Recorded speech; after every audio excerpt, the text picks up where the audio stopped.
আসসালামু আলাইকুম। এই সুন্দর ফতুয়াটি আমি তৈরি করেছি খুবই অল্প কাপড় দিয়ে।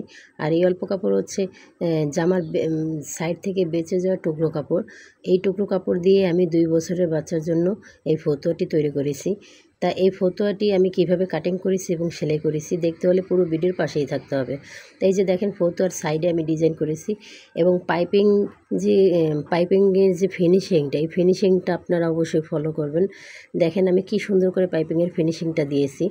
আর এই ফিনিশিংটা কিভাবে দিয়েছি অবশ্যই পুরো ভিডিও দেখলেই আপনারা বুঝতে পারবেন। তো এই সুন্দর ফতুয়াটা আপনারাও ঘরে বসে তৈরি করতে পারবেন। টুকরো কাপড়গুলো ফেলে না দিয়ে 1 থেকে 1.5 বছর 2 বছর বাচ্চাদের জন্য এই ধরনের ফতুয়া তৈরি করে নিতে পারবেন। তা চলুন দেখা যাক কিভাবে আমি ফতুয়াটি কাটিং করেছি এবং সেলাই করেছি। তাই এই যে দেখেন এখানে টুকরো কাপড়টি, এই কাপড়টির ডাবল ভাঁজে আছে, লম্বায় আছে 20 ইঞ্চি আর আড়ে আছে 14 ইঞ্চি। তা এই কাপড়টার লম্বায় ডাবল ভাঁজ দেওয়া আছে। আমি কাপড়টাকে আবার আরেক ভাঁজ দিয়ে নিলাম, তার মানে এটা 4 ভাঁজে ভাঁজ দিয়ে নিলাম।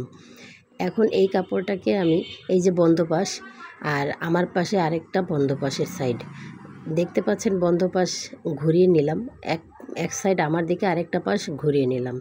তা এই কাপড়টা এখন আমি ফতুয়া কাটিং করব। গলার জন্য নিয়ে নিয়েছি 1.5 ইঞ্চি আর লম্বায় নিয়ে নিয়েছি 3 ইঞ্চি। এটা হচ্ছে 2 বছরের বাচ্চার জন্য। আমি সামনে পিছনে গলা একই সমান রাখবো। আর শোল্ডারে রেখেছি 3 ইঞ্চি, কমপ্লিটের পর 2 ইঞ্চি থাকবে। আর আর্ম হোলে নিয়েছি 4 ইঞ্চি। তা আমার বডিতে থাকবে 24 ইঞ্চি। 24 ইঞ্চি থেকে মানে কিছুটা কম, আমি 23 ইঞ্চি নিয়ে নিলাম। তা এইখানে যে ঝুল হবে আমার 15 ইঞ্চি, কমপ্লিটের ঝুল হবে 15 ইঞ্চি। আমি অ্যালাউন্স সেলাই করার জন্য নিয়ে নিচ্ছি 2 ইঞ্চি।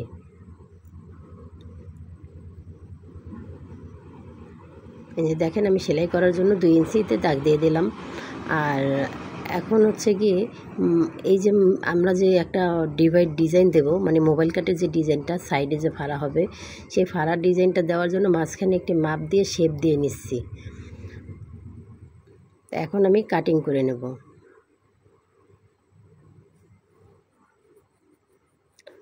অবশ্যই আপনারা সেলাইয়ের জন্য কাপড় রেখে তারপরে কাটিং করবেন। আমি যেভাবে কমপ্লিট মাপ দিয়েছি তারপরে কাপড় রেখে কাটিং করেছি, আপনারা অবশ্যই এই টিপস ফলো করবেন। 1/2 ইঞ্চি কাপড় কেটে সাইজ করে নিলাম। এখন শোল্ডারটা কাটিং করে নেব। তো ফতুয়াটি কাটিং করা হয়ে গেছে। এখন আমি ফতুয়ার যে পাইপিং হবে সেই পাইপিংটা সেলাই করার জন্য আরেকটু টুকরো কাপড় নিয়ে নেব। আপনারা চাইলে 12 গিরা কাপড় দিয়েও কিন্তু 8 গিরা কাপড় দিয়েও কিন্তু 2 বছরের বাচ্চার জন্য ফতুয়া তৈরি করতে পারেন। তাই যে দেখেন এই কাপড়টা কিন্তু কোনাকুনিভাবেই নিতে হবে। আমি ঠিক যেভাবে এই কাপড়টা কোনাকুনি কাপড় নিয়েছি, আপনারাও পাইপিং সেলাই করার জন্য এভাবে কোনাকুনি কাপড় নিয়ে নেবেন। এখন সাইডে 2 হাতায় 2টা লাগবে আর গলায় 1টা লাগবে, সেজন্য আমি 3টা কাপড় মাপ অনুযায়ী কাটিং করে নিচ্ছি।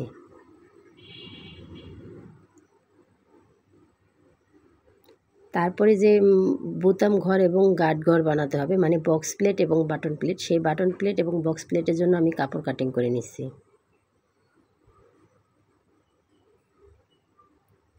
তা এই কাপড়টা আমি মাঝখান থেকে কাটিং করে 2টা পার্ট করে নেব।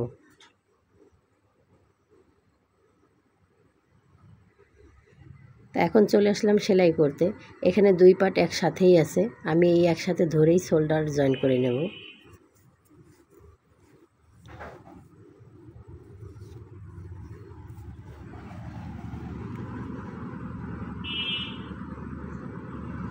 শোল্ডার জয়েন করা হয়ে গেছে।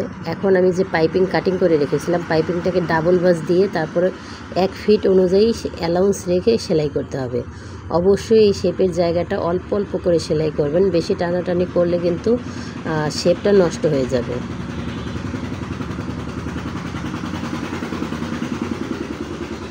এই যে দেখেন আমি আরও একটি হাতা পাইপিং জয়েন করে নিছি। পাইপিংটাকে ডাবল ভাঁজ দিয়ে 1 ফিট অনুযায়ী কাপড় রেখে তারপর সেলাই করছি। একটু একটু করে আপনারা শেপটা ঘুরিয়ে ঘুরিয়ে তারপর সেলাই করবেন।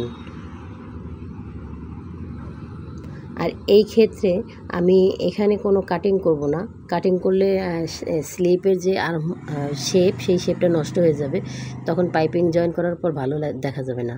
কাটিং না করেই আমি এই পাইপিংটাকে সেলাই করে দেব। আস্তে আস্তে ঘুরিয়ে ঘুরিয়ে আমি সেলাইটা করে নেব। এই যে দেখেন শেপটা কি সুন্দর হয়েছে। আরেক পাশেও আমি একইভাবে সেলাই করে নেব।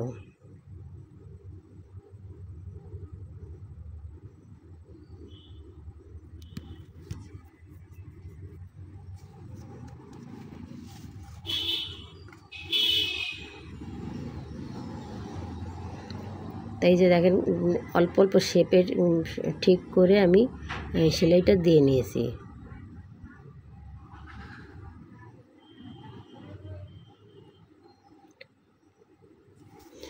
এখন আমি সাইড জয়েন করে নেব।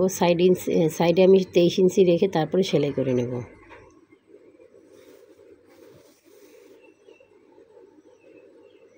নিচে 3 ইঞ্চি কাপড় রেখে তারপর আমি সেলাইটা ঘুরিয়ে নেব।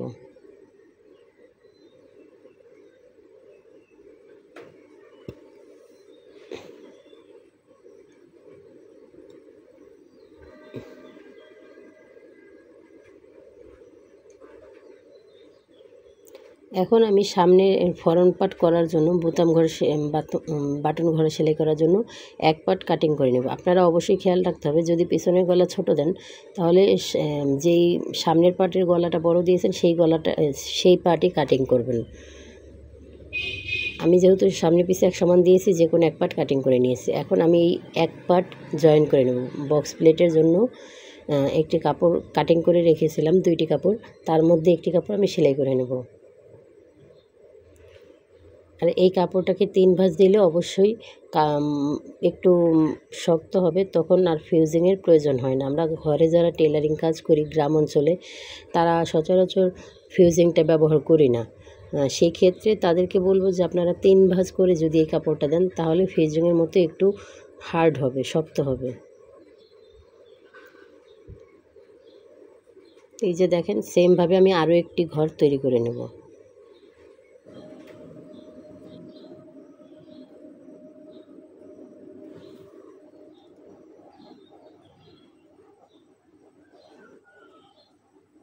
তা সেমভাবে আমি এটাকেও উল্টে এইভাবে সেলাই দিয়ে নেব। 3 ভাঁজে ভাঁজ দিয়ে ডাবল করে সেলাই দিয়ে নেব।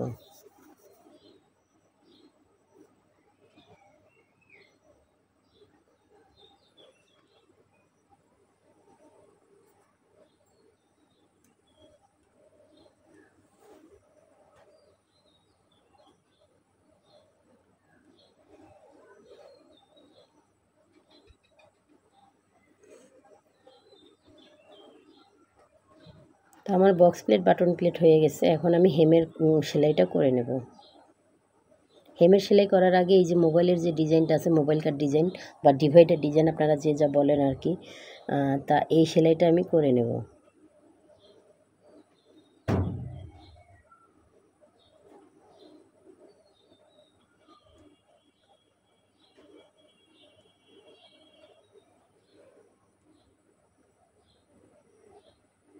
তাই ডিজাইনটা আমার করা হয়ে গেছে। এখন আমি হেমের জন্য সেলাইটা দিয়ে নেব।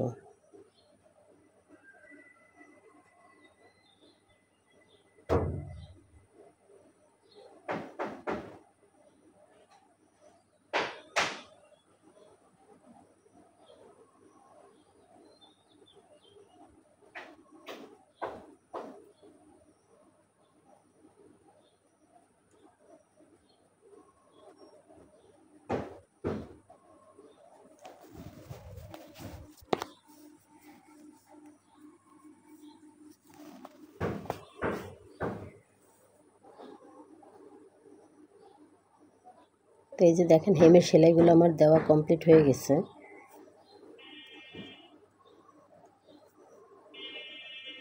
এখন আমি মাঝখানে যে সুতাটা ছিল সেই সুতাটা কাটিং করে দিয়েছি। এখন এইভাবে আপনারা 2টা বক্স প্লেট এবং বাটন প্লেট মেজারমেন্ট করে নেবেন। যদি ছোট বড় থাকে তাহলে কাটিং করে সমান করে নেবেন। এখন আমি গলার পাইপিংটা জয়েন করে নেব। হাতায় যেভাবে পাইপিং জয়েন করেছিলাম একইভাবে পাইপিংটা ডাবল ভাঁজ করে শেপে শেপে আস্তে আস্তে করে সেলাই করে নিতে হবে। আপনাদের খেয়াল রাখতে হবে, এখানে লম্বা লম্বা টান দিলে হবে না, তাহলে শেপ নষ্ট হয়ে যাবে। অল্প অল্প করে আপনারা শেপ ঘুরিয়ে ঘুরিয়ে এই পাইপিংটা জয়েন করবেন।